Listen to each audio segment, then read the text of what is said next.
Paix de Dieu soit avec vous une seconde fois. C'est la suite de la première partie que nous avons fait sortir là. Nous parlons de bénédictions. Aujourd'hui, je vais d'abord m'attacher sur les bénédictions avant de parler des malédictions. Jésus-Christ ou rien. Amen. Nous proclamons Psaume 29, verset 11. L'Éternel donnera la puissance à son peuple. L'Éternel bénira son peuple en lui donnant la paix. Amen. Nous allons prendre les bénédictions d'Abraham. Genèse, Galates 3, verset 9. C'est là où nous étions. Galates 3, verset 9. Ainsi, tous ceux qui font confiance à Dieu comme Abraham lui a fait confiance. Amen. Ils ont part à la bénédiction avec lui. Et aussi, 13 à 14, le Christ nous a libérés, rachetés ou délivrés de la malédiction que la loi faisait peser sur nous, en prenant la malédiction sur lui à notre place. Il est en effet écrit, maudit est quiconque est pendu au bois. Jésus-Christ ou au gibet l'a fait pour que, grâce à lui, la bénédiction d'Abraham s'étende aux non-juifs et que nous recevions par la foi l'Esprit que Dieu avait promis. Amen. Voilà l'écriture. Est-ce que vous êtes d'accord avec moi? Ici, nous parlons de l'extension des bénédictions par Jésus-Christ et notre Seigneur. Vous serez d'accord avec moi que les bénédictions d'Abraham se sont étendues sur Isaac, sur Jacob, sur Joseph et puis sur toutes les tribus d'Israël. Si vous êtes d'accord, alors que nous avons lu qu'aujourd'hui est fils d'Abraham, c'est lui qui a la foi d'Abraham. Pas seulement celui qui est circoncis selon la chair. Si ceux qui ont été circoncis selon la chair ont été bénis avec Abraham leur père, à combien plus forte raison, nous qui avons la foi aujourd'hui, devons-nous être bénis? La bénédiction d'Abraham doit se répandre sur nous. Voilà la pensée et voilà ce que l'Écriture nous dit. Je vous amène, je vous convie à croire à la parole de Dieu. Amen, amen, amen. Que Dieu vous bénisse richement. Amen.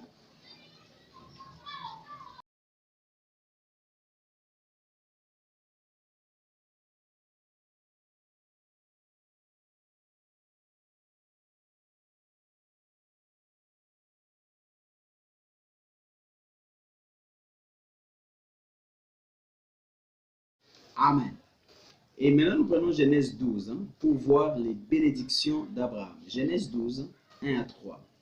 L'Éternel dit à Abraham, va, quitte ton pays, ta famille et la maison de ton père pour te rendre dans le pays que je t'indiquerai. Je ferai de toi l'ancêtre d'une grande nation. Amen. Il lui promet un pays, une terre. Vous aussi, vous devez voir cela. La terre. La terre et ses richesses appartiennent à Dieu. Et tu ne peux pas manquer de terre, bien-aimé. La volonté de Dieu que nous en ayons. Et comme nous sommes dans un système où il faut les acheter, c'est que Dieu te donnera les moyens pour t'en acquérir. C'est la volonté de Dieu. Amen. Je ferai de toi l'ancêtre d'une grande nation. Je te bénirai. Je ferai de toi un homme important, un homme grand. Tu seras un homme important, une femme importante parce que tu as cru en Jésus-Christ. Dis Amen. Et tu deviendras une source de bénédiction pour d'autres. Alléluia. Une source de bénédiction. Je bénirai ceux qui te béniront et je maudirai ceux qui t'outrageront. Tout le peuple de la terre seront bénis à travers toi. Amen. Voilà les bénédictions d'Abraham. Dieu promet à Abraham la terre. Dieu promet à Abraham une grande multitude, alléluia, d'enfants. Donc, de faire de lui père d'une multitude de nations. Dieu promet à Abraham la bénédiction de faire de lui un homme important et il lui promet la protection, de le protéger. Il bénira ceux qui le béniront et il maudira ceux qui l'outrageront. Alléluia. Ainsi, au verset 10, une famine survint dans le pays, alors Abraham se rendit en Égypte pour y séjourner quelque temps, car la famine sévissait dans le pays. Ça nous arrive aussi parfois, à cause d'une certaine épreuve, d'une certaine difficulté, de nous rendre dans un endroit où parfois il ne faut pas. Il est allé où? En Égypte, un endroit plein d'idoles. Et qu'est-ce qui va se passer là-bas? Pharaon va vouloir prendre sa femme. Et lui va mentir d'ailleurs, disant que c'est ma soeur. Mais malgré ça, regardez la grâce de Dieu sur lui. Voilà pourquoi vous voyez, Abraham a été justifié par la foi sans dépendre de ses œuvres. Écoutez bien ceci. Mais l'Éternel infligea, verset 17, des grands maux au Pharaon et aux gens de sa maison à cause de Sarai, la femme d'Abraham. Amen. Et à la fin, il a été chassé de cet endroit. On lui a dit, va-t'en. Il a été chassé. Il a été chassé avec sa femme et avec tous ses biens. Ses biens n'ont pas été touchés. Le Pharaon chargea ses gens de les reconduire avec sa femme et avec tout ce qu'il possédait. C'est là que vous arriverez aussi, mon frère, parce que vous croyez en Jésus-Christ. Il y a des personnes avec lesquelles vous ne pouvez pas vous associer. ils finiront par vous mettre dehors. Et malgré ça, la bonne nouvelle, ils ne toucheront pas à vos biens, ni à vous, ni à vos biens, ni à rien qui vous appartienne. Ils ne violeront rien, ils ne toucheront rien, parce que la main de Dieu est sur vous. Vous êtes bénis avec Abraham les croyants. N'est-ce pas une très bonne nouvelle ça? Acceptez cette bénédiction. Amen. La protection. Amen. Être protégé dans tous les domaines. Amen. Pas seulement vous et même vos biens. Merci Seigneur. Gloire à toi dans les lieux très hauts. Amen. Amen. Amen. Amen. Et regardez la suite. Genèse chapitre 13. Genèse chapitre 13, 1 à 2. Abraham quitta donc l'Égypte avec sa femme et tout ce qu'il possédait en direction du Negev. Lot était avec lui. Abraham était très riche en troupeaux, en argent et en or. En ces temps-là, voilà, on dit qu'il était très riche en troupeaux. 1000 vaches ne suffisent pas pour dire que quelqu'un est très riche. Il était très riche en troupeaux, en argent et en or. L'or et l'argent étaient des moyens d'échange de ces temps-là, comme aujourd'hui, l'argent que nous avons, la monnaie. Donc, vous devez être très riche, frère. Acceptez cela, bien-aimé. Dieu, l'argent procure la liberté, bien-aimé. Une liberté d'action. Il nous le faut dans ce monde méchant. Que Dieu vous bénisse. Que Dieu soit avec vous dans tout ce que vous faites. Prospérez, bien-aimé. C'est la volonté de Dieu. Abraham a été béni financièrement, matériellement. Et la bénédiction d'Abraham se répand, s'étend sur tous ceux qui croient en Jésus-Christ. C'est la volonté de Dieu. Peut-être on vous a prêché pendant longtemps un évangile de faiblesse, de pauvreté, vous disant que c'est la volonté de Dieu, errer les pauvres en esprit. Mais Jésus dit car ils seront rassasiés, vous voyez. Et si vous êtes rassasié spirituellement, vous serez rassasié naturellement. Salomon a trouvé la sagesse et il a trouvé la richesse et la gloire. Il dit que c'est lui qui a trouvé la sagesse dans les proverbes, il trouve la sagesse, il trouve la richesse et la gloire. Si vous êtes béni spirituellement, vous serez béni aussi financièrement. Vous serez béni, il y a la gloire qui va vous accompagner. Est-ce que vous l'acceptez? Moi, je l'accepte pour les vivre. Acceptez-les aussi pour les vivre, bien-aimés. Amen, amen. Je vais croissant en sagesse, je vais croissant en richesse, je vais croissant en gloire. C'est la volonté de Dieu et c'est la volonté de Dieu. Amen, amen, amen. Dites, je suis très riche, je deviens riche en troupeaux, en argent, en or. Dites-le, que Dieu vous bénisse. Qu'est-ce que vous en ferez? Mais qu'est-ce qu'Abraham en faisait? Dieu vous donnera la sagesse et vous saurez quoi en faire, ne vous en faites pas. L'œuvre de Dieu a besoin de cela. Que Dieu soit béni. Amen. Et il est devenu si riche qu'il a dû se séparer de Lot. Lot était son frère, mais Abraham avait l'excellence de la révélation, ils ont dû se séparer. Vous serez obligé, contraint de vous séparer pour marcher seul et devenir le chef de l'entreprise, votre propre chef, parce que parfois, l'associé ne sait plus marcher avec vous convenablement et confortablement. Il devra aller à gauche et vous aller à droite. Ne faites pas de problème parce que c'est Dieu qui vous enrichit. Dieu est avec vous. Que Dieu vous bénisse. Amen, amen, amen. Dieu bénira son peuple, lui accordera la paix, lui accordera les repos, la puissance. Gloire à Dieu. Amen. Vous verrez que l'argent, c'est de la puissance. On va le voir en Isaac. Il était plus puissant même que les rois du pays. Et c'était quoi cette puissance? La richesse, l'argent. Il avait de l'argent. Il avait la monnaie. Il était plus riche. Il était puissant. L'argent est une puissance. Certainement, nous devons être puissants dans tous les sens. Amen. Merci Seigneur.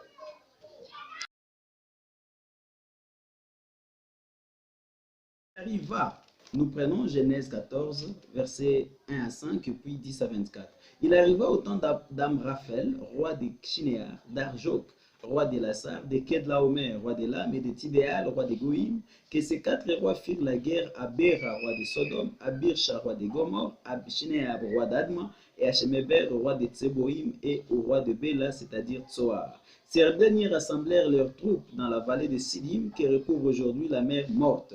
Pendant 12 ans, ils avaient été assujettis à Kedlaomer, mais la 13e année, ils se révoltèrent. Un an plus tard, Kedlaomer s'est mis en campagne avec les rois qui lui étaient alliés, et ils bâtirent les Réphaïm à Ashtretoth, Karnaïm, puis les Ouzim à Ham, et les Émim à Shavé, Kiriatim. Voilà, une coalition, des grandes coalitions, des puissants rois, et ils vont se battre, et malheureusement, Lot était à Sodome, et on va nous dire que Lot sera pris. Verset 10. Verset 10. Les rois de Sodome et de Gomorre prirent la fuite. Or, il y avait dans la vallée de Sidim beaucoup de pluies de bitume et des fouillards. Ils tombèrent, les rescapés s'enfuirent dans la montagne. Le vainqueur s'emparèrent de tous les biens de Sodome et de Gomorre. Ils prirent toutes les réserves de vivres et s'en allèrent. Ils enlevèrent aussi Lot, le neveu d'Abraham, avec ses biens, car il demeurait à Sodome. Lot, c'était un frère d'Abraham. Et il va être pris dans les filets de l'ennemi. Or, Abraham était puissamment béni. Qu'est-ce qu'Abraham va faire? Abraham symbolise les chrétiens. Quand vous apprenez que votre frère est dans les liens, pourquoi vous ne faites rien à son sujet? Pourquoi vous êtes froid et indifférent? Regardez ce qu'Abraham va faire. Un rescapé vint annoncer la nouvelle à Abraham, l'hébreu qui habitait près des chaînes de Mamré, l'Hébreu, un frère d'Escol et d'Aner. Ces trois frères étaient tous trois alliés d'Abraham. Quand Abraham apprit que son parent avait été amené captif, il arma 318 hommes bien entraînés, nés dans sa maison, et poursuivit les 4 rois jusqu'à Dan. Il divisa sa troupe et attaqua les ennemis pendant la nuit avec ses serviteurs. Il les battit et les poursuivit jusqu'à Hoba, au nord de Damas. Il récupéra tout le butin. Il ramena aussi Lot, son parent, avec ses biens, les femmes et les autres prisonniers. Que Dieu soit béni. Quand vous apprenez que votre frère est tombé dans les liens de la pauvreté, dans les liens de l'endettement, dans les liens de la maladie, et que vous avez le moyen de les délivrer, pourquoi ne le faites-vous pas? Quand je dis votre frère, Jésus-Christ a dit qui est votre frère. Il dit c'est celui qui fait la volonté de Dieu. D'abord, je parle de celui qui fait la volonté de Dieu, qui marche totalement comme vous, dans la même lumière, la même compréhension de la parole de Dieu. Vous avez le devoir d'enrichir ses frères, de les délivrer des liens de la pauvreté, de l'amener dans une stabilité. Vous avez le devoir de la part de Dieu. Vous êtes enrichi, vous êtes spirituellement béni, capable, spirituellement béni, vous êtes béni par la guérison divine. Vous devez, alléluia, faire une campagne et aller à la recherche de ce frère perdu et de ce frère qui est lié, faire des prières, rassembler tous vos hommes, ça veut dire toute votre force pour la délivrance de ce frère. Amen. Enrichissez les autres chrétiens qui sont tout autour de vous. Comment vous sentez-vous à l'aise d'être le seul frère riche dans l'église? Pourquoi donner des miettes? Pourquoi ne pas entreprendre, avoir une vision pour que d'autres personnes soient comme vous? Élevez-vous en Christ bien-aimé. Cessez d'être terre à terre. Cessez d'être terre à terre. Élevez-vous en Jésus-Christ. Alléluia. Qu'est-ce que vous faites de votre richesse? Abraham a pris ses hommes très entraînés. Regardez, Abraham était très fort. 318 hommes. Et imaginez-vous une entreprise qui a 300 serviteurs aujourd'hui. Quelle est la taille de cette entreprise? C'est une très très grande entreprise. Sans compter les femmes et les enfants. Tous étaient à la solde d'Abraham. Alléluia. Et ils habitaient où? Sur les terres d'Abraham. Merci Seigneur. Alléluia. Quelle bénédiction. Et vous devez envisager aussi d'être béni. Pourquoi? Il faut voir Elon Musk, Jeff Bezos. La plupart de ces gens, si nous vérifions, Elon Musk, je sais que c'est un athée. Je ne sais pas ce qu'il en est de Jeff Bezos. Tous ces milliardaires, la plupart d'entre eux ne sont pas chrétiens. Nous devons détrôner ces gens au nom de Jésus. Oh, ce monde n'est pas chez nous. Je suis d'accord, il n'est pas chez nous. Mais la terre et ses richesses nous appartiennent. Nous pouvons vaincre les diables sur son terrain. Abraham il a vaincu les diables, l'ennemi sur son terrain. Il était étranger dans cette terre. Il n'était pas encore possesseur. Merci Seigneur. Mais il a été très béni. Nous allons lire. Il était même considéré un prince. Personne n'était plus béni qu'Abraham en son temps. Il était un milliardaire de ce temps-là. Béni, merci Seigneur. Et vous êtes bénis avec Abraham, le croyant. Que Dieu vous bénisse. Je prêche l'évangile de la grâce. La grâce de Dieu, la grâce. Amen, amen, amen. Paul dit, nous sommes bénis avec Abraham. Je ne fais aucun mal en prenant les bénédictions d'Abraham et en les reportant sur vous. Copiez-coller, acceptez-les et vous les expérimenterez. Je les ai acceptés, je suis en train d'avancer. 0,1% de bénédiction. Mais je suis en train de monter au nom de Jésus-Christ. Que Dieu soit béni. Regardez la suite. Abraham va délivrer son frère. Et regardez la suite. Lorsque Abraham revint, après avoir bâti Kedlaomer et les rois qui étaient avec lui, les rois de Sodome vinrent à sa rencontre dans la vallée de Chavé, qui est la vallée royale. Melchisedec, roi de Salem, et ici vous voyez déjà Jésus-Christ, qui était prêtre du Dieu très haut, une préfiguration de Christ, apporta du pain et du vin, la communion. Il apporta du pain et du vin, sacrifice de communion. Il bénit Abraham en ces termes: que le Dieu très haut qui a formé le ciel et la terre bénisse Abraham. Or, il était déjà très riche là-bas. Ça veut dire que ces bénédictions ne vont aller que s'accroissant. C'est la volonté de Dieu. Il n'y a pas de limite aux bénédictions de Dieu. Ne les limitez pas. Nous devons avancer. Et béni soit le Dieu très haut qui t'a donné la victoire sur tes ennemis. Abraham lui donna les dixièmes de tout le butin. Que Dieu soit béni. Après avoir délivré ses frères, il y a eu un très grand butin. Je vous assure, quand vous délivrez un frère de la pauvreté, vous ne voyez pas les bénédictions qui sont derrière cela. Il y a des grandes bénédictions, bien-aimés. Il y a des grandes bénédictions. Il y a une grande bénédiction en délivrant un frère de la maladie et tout. Par la puissance, par la prière, par tout ce que vous pouvez mettre en jeu pour que le frère soit délivré. Que Dieu vous bénisse. Amen, amen, amen. Abraham a été fortement béni. Merci. Béni soit le Dieu très haut qui t'a donné la victoire sur tes ennemis. Voyez-vous, c'est une bénédiction la victoire. Là, et qu'est-ce qu'Abraham a fait? Il a donné la dîme. Voici le premier homme à donner la dîme. La dîme n'est pas une loi. Elle a été légalisée au temps de Moïse. Mais au temps d'Abraham, ce n'était pas une loi. Abraham l'a fait comme un acte de foi. Amen, amen. Et nous allons voir cela la semaine prochaine. Alléluia, les actes de foi, comme 9e principe de la foi. Bien-aimé, acte de foi. C'est merveilleux. Abraham a dit, parce que tu m'as béni, je te donne les prémices de mes bénédictions, les 10e de mes bénédictions. Amen. Et ça, c'est un acte de foi. Ça garantit les bénédictions que nous avons et ça assure ce qui est à venir. Les écluses des cieux s'ouvrent au-dessus de vous. Votre terre sera toujours bénie parce qu'il y aura des pluies spirituelles qui tombent. Abraham a donné la dîme à qui? À Melchisédek. Vous devez comprendre que les dîmes, c'est dans l'adoration. Oui, vous devez donner. Vous devez, je vais dire, soyez révélés et inspirés. Comprendre que la dîme fait partie de l'adoration. Vous venez avec disant Dieu, parce que tu m'as béni, je te donne ceci. Même si c'est encore 500 francs, parce que tu m'as béni, je te donne ceci. Cela fera accroître vos bénédictions financières. Ici, les bénédictions spirituelles. Parce qu'il est dit, les écluses de Dieu s'ouvriront au-dessus de vous. Ça veut dire la faveur divine. Que Dieu soit béni à jamais. Est-ce que vous le voyez avec moi? Et le roi de Sodome dit alors à Abraham, rends-moi les personnes et garde les biens pour toi. Abraham lui répondit, je jure à main levée vers l'Éternel, le Dieu très haut qui a... Abraham savait que c'est l'Éternel qui l'a béni. Je ne vais rien, si ce n'est ce qu'ont mangé les jeunes gens, de plus la part des hommes qui m'ont accompagné, Aner, Eshcol et Mamré, et eux, ils la prendront. Que Dieu vous bénisse. Nous allons continuer. Acceptez les bénédictions d'Abraham. Vous êtes bénis en Abraham le croyant. Amen.